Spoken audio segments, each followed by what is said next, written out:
Au XVIIIe siècle, avec les grands naturalistes tels que Buffon ou le suédois Linné, l'intérêt scientifique pour les animaux grandit. On veut les observer et les étudier.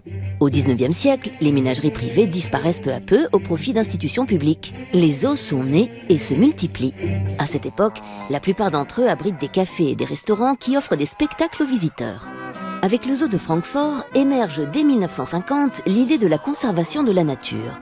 Et en 1973, la Convention de Washington réglemente ou interdit le prélèvement de certaines espèces de leur milieu naturel. Malgré des efforts colossaux, la gestion de ces milliers d'animaux en captivité est de plus en plus critiquée. Utilisation trop fréquente de l'euthanasie pour réguler les populations. Stress des pensionnaires avéré. L'animal ne serait-il pas, au fond, réduit à un produit de consommation, survivant dans un milieu artificiel pour générer des profits importants ? Récréation, éducation, recherche, conservation sont les 4 objectifs que se sont fixés les zoos du XXIe siècle.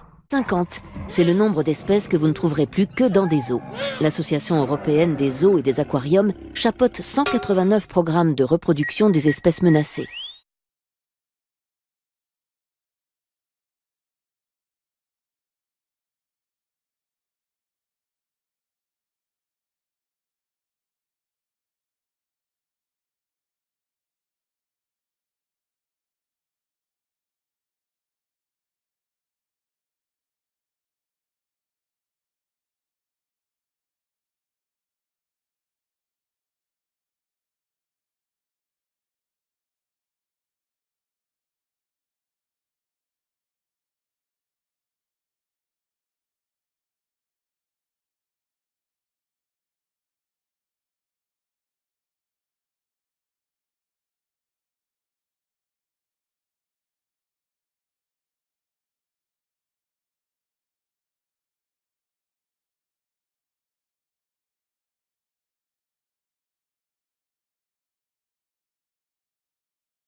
Côté visiteurs, si l'on se base sur le chiffre des 600 zoos allemands, alors ils sont 65 millions à passer le bonjour chaque année aux animaux. En France, les 300 zoos officiels attirent quant à eux 20 millions de petits curieux.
Le zoo a une fonction de sensibilisation et d'éveil. Il nous incite à la réflexion et à la compréhension. Les zoos permettent de sauvegarder des espèces précieuses. Notre mission consiste à offrir un environnement adapté à ces animaux et respectueux de leur bien-être.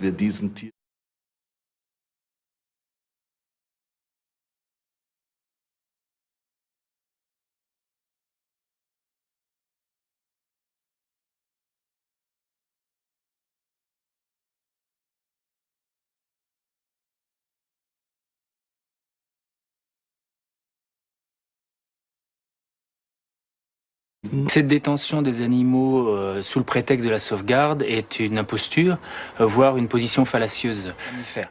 C'est-à-dire qu'aujourd'hui, les principaux animaux en danger, ce sont soit des invertébrés, soit des batraciens, des reptiles, et pourtant ce sont ceux qui sont minoritaires dans les zoos.